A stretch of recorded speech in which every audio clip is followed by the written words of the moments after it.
Hello again to Life with Donna. I'm sat in the garden. It's a lovely evening. It's been very warm and muggy today. Thought we were going to get a nice thunderstorm, but didn't happen. And I thought I'd come and sit out here and do my video tonight. Oh, what a day. Menopause brain. I mentioned before that I might do one on menopause. It might be a good idea to do it tonight. Oh my God. It's like my brain just wouldn't function today. And I literally have to, I'm in the middle of doing something, I stop, and I'm like, what is it I'm actually doing? That's not good when I'm working. Fortunately, I have a very understanding boss. Yeah, it just seemed a bit extreme today. I think maybe it's the heat. Also, yesterday I was sat in the garden for a long time under this tree, so it's possibly a bit of hay fever as well. Whilst we're on that subject, did you know honey, local honey, can help you with hay fever? Did you know that? We sell a lot of it out at the post office because it's Buckfast bees, and I don't actually like honey, but maybe I could find something that has honey in it and I can do something, because I seem to be suffering a bit with it the last couple of years. Never before, but so what we're going to talk about? Well, what I thought I would talk about actually is not the menopause, but I might forget what I'm talking about because of the menopause.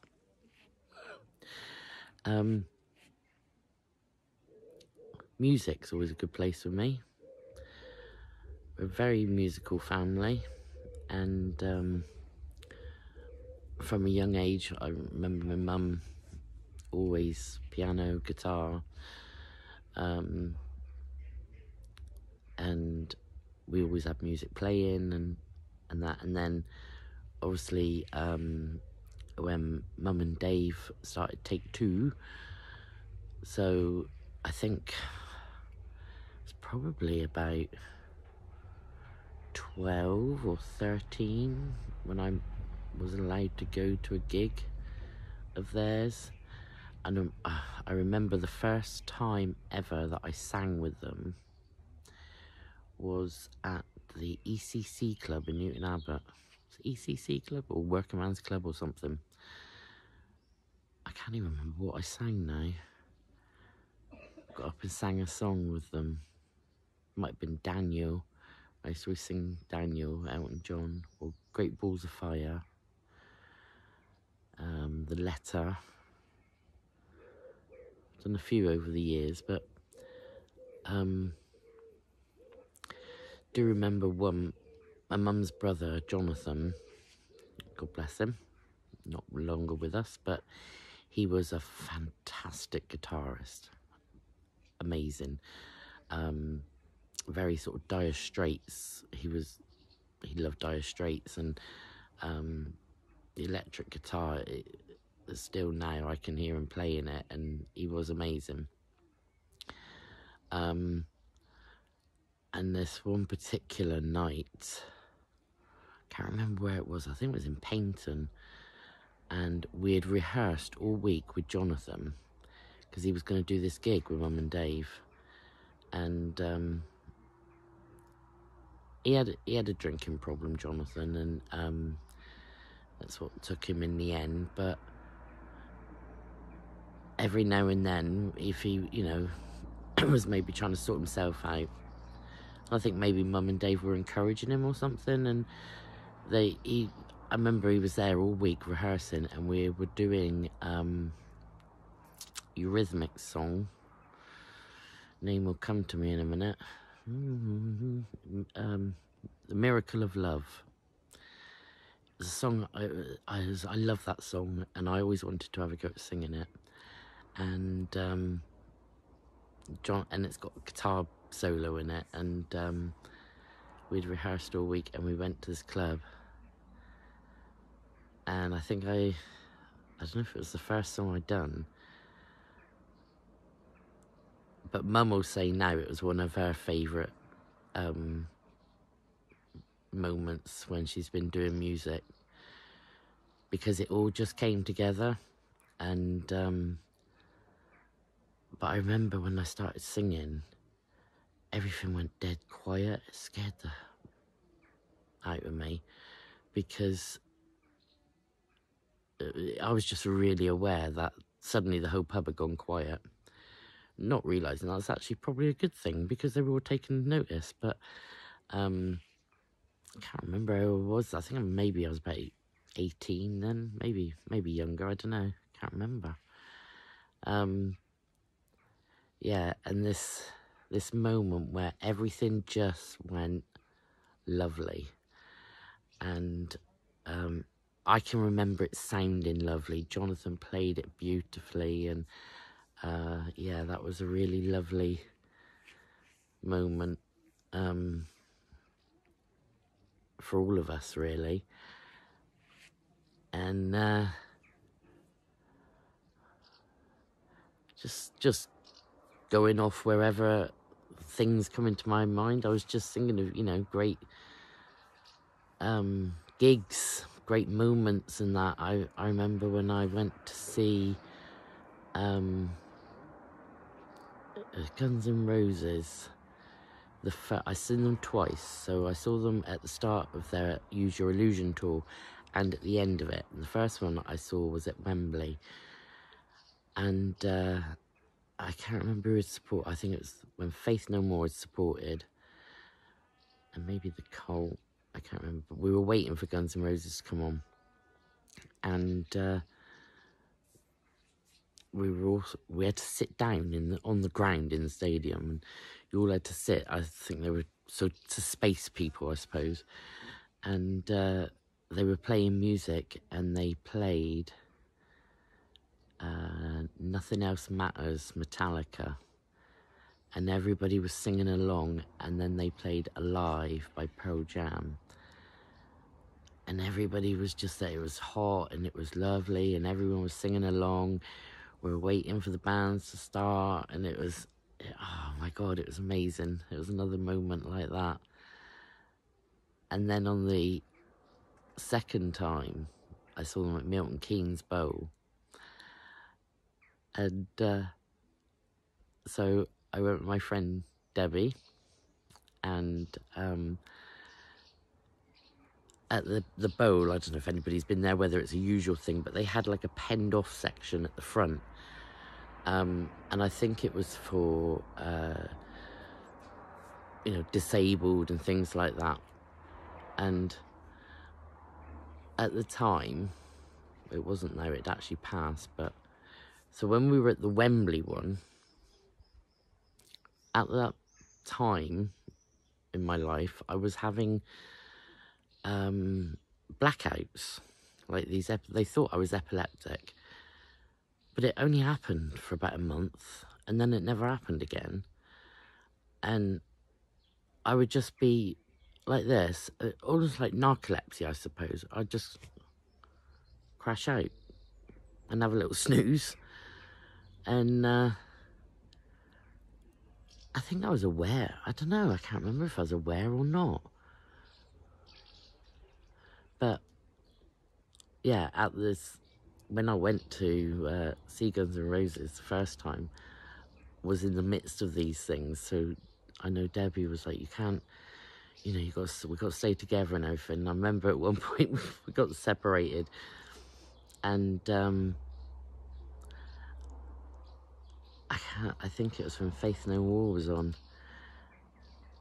and I started panicking. I thought I was gonna, I actually thought I was gonna have one of these episodes, and at that point I was probably about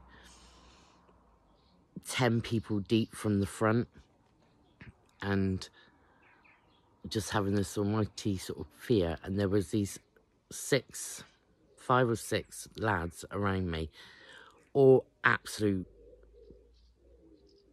giants, really sort of big guys, and I was trying to get to the front to be able to get out, and I just remember grabbing hold of this one and like, get me out of here. Didn't know these people at all, and they lifted me up, and basically, I think a couple of them literally threw me over the front barrier.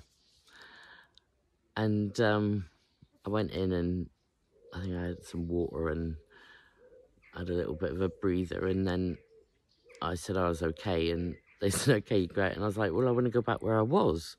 And they were like, no, you got to go back around. So I had to go all the way around again and fight my way all the way back to the front. Did it though. Brilliant gig. Yeah, so at the Milton Keynes one,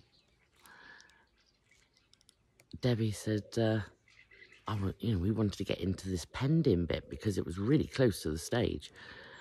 And I think she told the security that I was epileptic and that she was my nurse, because she was a nurse. And anyway, they let us in. And again, you all go in, you have to sit on the ground.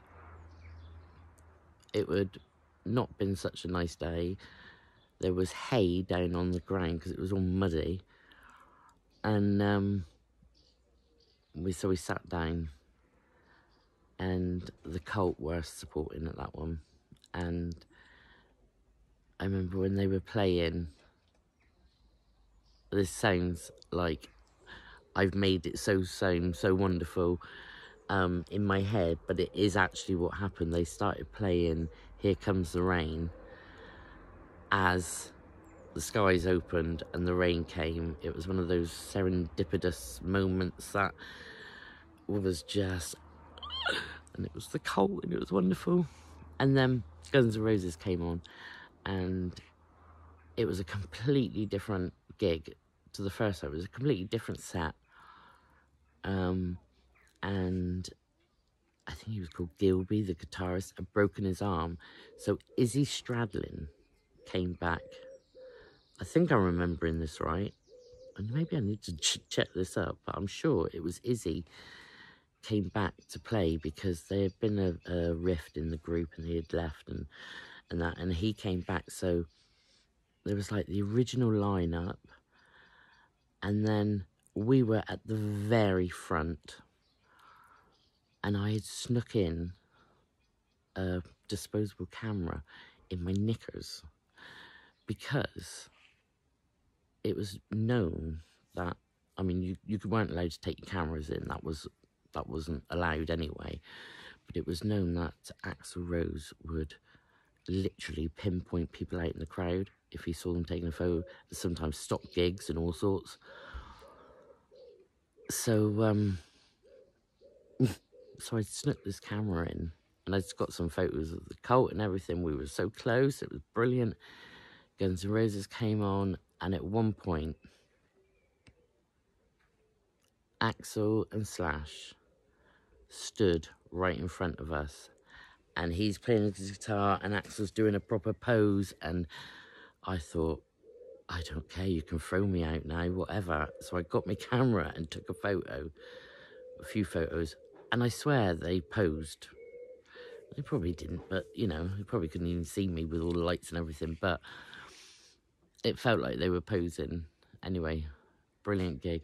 They then bring out a couch on stage, and they like sit down and a jam in, and it was such a totally different gig to the first one, and I loved it a lot more. And I think it was probably one of their last gigs as the Guns N' Roses as we knew it in the UK, so I was very lucky to see it. Yeah, and then so afterwards we had gone on a coach, and we stopped at a burger van, and I put my camera on the shelf of the van as I went to get my burger and pay and all that. And then when I went back, the camera had gone. And I still now, to this day, I think I put adverts in Metal Hammer and that saying, if you've got the camera, I don't care, just send me a copy of the pictures. You can keep the camera and everything. And funnily enough, the other day, my brother Jamie put something on Facebook, and it was, he said, oh, were you at this gig? And it was photos from that gig. Very good photos. Looked like they were taken from the angle of where we were stood. Just saying. But yeah, that was some an amazing gig. And who else was good? So I've seen quite a few. The very first gig I went to was Madness in 1982 down at Cornwall Coliseum, and it was with Buckfast Youth Club. And I remember on the way down, I thought we were going to watch a film. I thought it was a film about Madness. I was so chuffed when I realised it was actually the real band. And Cornwall Coliseum was a good venue. Shame it's not there, really. I've never been down to the Eden Project gigs, but the Coliseum, also at the Coliseum, I took Tammy on her 16th birthday to see Curtis Stigers, who she idolised. She was in love with this guy. I'd drawn pictures of him for her and everything. Really good music. And yeah, she was quite fanatic over him for a while there. And he happened to be playing at the Coliseum on her birthday, on her 16th birthday. So I remember I wrote a letter to him and sent it to the Coliseum to ask him to say happy birthday to her. Not thinking, you know, that ain't going to happen, sort of thing. And I remember queuing to go in to the Coliseum, and apparently his coach, I very much doubt it was his coach, he must have had a rehearsal, but somebody said it was his coach that had turned up, and I was thinking, well, he ain't going to have time to read all the bloody letters now, is he? So I sort of put it out of my mind, and we'd sort of got quite near the front, and I'd forgotten about this letter, and they started playing the intro to You're All That Matters to Me, and I suddenly twigged, and I thought, because I put something corny in the letter, like, in music, You're All That Matters to Her. It was his big song at the time, and I said that, and so when they started playing, I thought, oh my God, this would be the perfect opportunity. And then he took it down a bit, and he was like, I'd just like to wish a very happy 16th birthday to little Tammy Baker. Oh my God. I was like, it's her, oh my God. And she was just like, how did you know? Yeah, that was so lovely. It was perfect, absolutely perfect. And yeah, that was another really good gig. Seen quite lots of people. Just been looking at photos. Went to download 2 years ago now, 2, 3, I don't know, however many years.